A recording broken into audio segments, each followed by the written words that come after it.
The lumber I'm using for this project is some 1x4 pallet boards that I picked up from a local farmer. This is the same wood that I used on my rustic trunk project, so I know how it's going to look with some finish on it. When choosing boards to glue up for panels, I selected boards that were roughly the same thickness since some of these boards are thicker than others. It takes 3 pallet boards glued together for each shelf panel. When gluing the boards up, choose pallet boards that have the straightest edges to get a better glue joint. I bought several extra boards to allow me to be picky in this part of the project. With the 3 boards flush on one edge, I mark a cut line and transfer that line to the other boards with my combination square.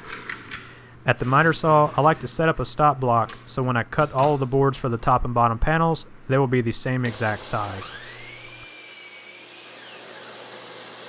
I then reposition the stop block to cut the smaller side pieces. These boards have a rough edge, and when gluing them up, I like to add dowel rod reinforcement to make sure these boards are going to stay together. For this project, I'm using some 1/4-inch dowels. To begin, I make a reference line across both boards. This is where the dowels will go. I put 2 dowels in the smaller panels and 3 dowels in the larger panels. The doweling jig has center lines that correspond to the center of the dowel that I'm drilling. This is a really simple jig to use. Just line up the white line on the jig to the line on the board and drill.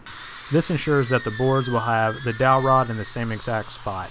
I put a depth stop on the 1/4-inch drill bit and set it to 7/8 of an inch, which is a little over half the length of the dowel that I'm using. I repeat this step for the remaining panels. Next, I glue the panels together. I apply glue to one edge of the boards, making sure to get glue in the dowel holes.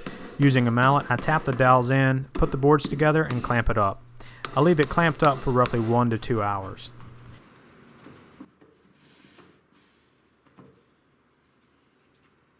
After the panels are out of the clamps, I cut them to their final width at the table saw. To join the shelf sides to the bottom and top panels, I'm switching to a different doweling jig that has the capabilities of not only drilling on the edge of boards, but the faces of the boards as well, allowing me to make 90-degree joints. I will be drilling the holes on the edge of the boards at a different depth than the face of the boards, so I'll reposition the depth collar on my drill bit. To drill the holes on the end of the panel, I flip the jig over and center it on the board using the self-centering pins and drill the hole. When using this jig, you don't need alignment marks like you do with the other doweling jig I used. I drilled 3 holes on the edge of each board.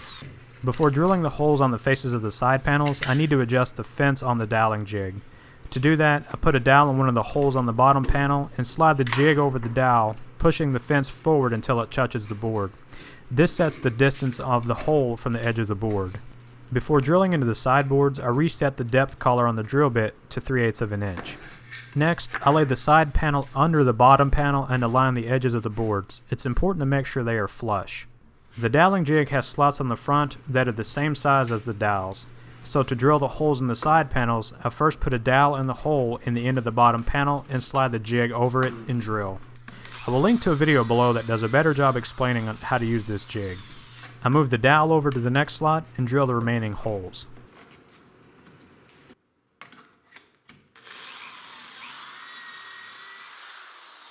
And with the 3 holes drilled, you can see that the edges are flush and the joints are tight. I drill the remaining holes for the other 3 corners the same exact way. For the drawer container, I glued up a couple of small panels and cut them to size at the miter saw and then the table saw. Using the same doweling jig, I drill holes for the dowels on the edge and then the face of the larger piece using the same methods as before. As you can see, even though I put a reference stickers on the boards, I still managed to mess up and drill the holes on the wrong face, but it's an easy fix. To fix it, I just glued a dowel in each of the 2 holes and cut them flush after the glue dried. Next, I go ahead and glue these 2 pieces together. To attach the L-shaped bracket to the shelf, I drill 2 holes for the dowels on the bottom and 2 more on the side. I use these metal dowel alignment pins to mark the spots on the shelf that I need to drill. I place them in the dowel holes that I drilled on the bracket and then place the bracket where it's going to go in the shelf and give it a good tap. It will leave a couple of indentations where I need to drill.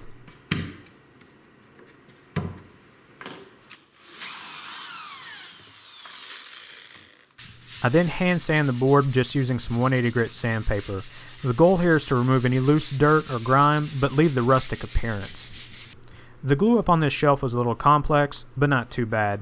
With the addition of the drawer compartment, you will need to glue this up in a certain order. I first start by gluing up the 3 dowels in each of the ends on the top and bottom panels, and then I glue in the dowels on the bottom of the drawer container. Next, I glue the right shelf wall and then the left.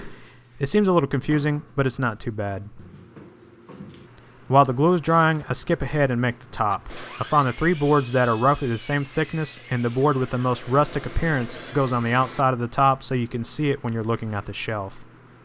I didn't use any dowels when gluing up the top boards because the top is then going to be glued to the shelf, so there's no need for the added support. I'm using a French cleat to hang this shelf on my wall, so to make the cleat, I tilt my table saw blade to 45 degrees and rip a board using the table saw. Before gluing the top to the shelf, I attach the French cleat by first gluing and then adding 3 screws through the top panel. The larger top panel will hide the screw holes. Now that the glue is dried on the top panel, I cut it to size at the table saw and glue it onto the shelf using a few clamps. And while the glue is drying on the top, I start making the drawer box. I begin by cutting the drawer front to size by referencing the opening. Without moving the table saw fence, I cut the rest of the box sides at this width. The drawer front receives a groove on the edges that the drawer sides will be glued into. To cut this, I'm just using the miter gauge at the table saw and make several passes until the groove has been cut. To cut a groove on the inside for the drawer bottom, I set the fence away from the blade about 1/4 of an inch and raise the blade to 1/8 of an inch and make a cut. I slide the fence over another 1/8 of an inch and make another cut. This gives me 1/4 of an inch groove for the bottom panel. I then cut the drawer bottom to size and glue the drawer box up. To reinforce the drawer sides, I drill an 1/8 inch hole and put in some brass dowel rods, gluing them into place with some CA glue. The rods not only add strength, but they look good too. With everything done, it's time to apply a top coat to the shelf and drawer front.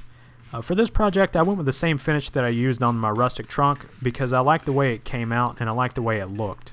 The product that I'm using is a semi-gloss spar urethane from Minwax. I brushed on 2 thick coats, allowing the first coat to dry 24 hours before applying the second coat. I did not sand in between coats either. I had a few brass knobs from a previous project that I thought would look good on this shelf too, so that's what I used. To hang the shelf, I screwed the French cleat on the wall into the studs using a couple of 3-inch screws, and then I hung the shelf onto the French cleat. It's a great way to hang projects like this. This was a quick project that I think came out great, and I hope you enjoyed watching me build it. Let me know what you think with a comment below. If you liked the video, hit the thumbs up button, and if you're not subscribed already, click the subscribe button too. Thanks for watching, and I'll see you in the next build video.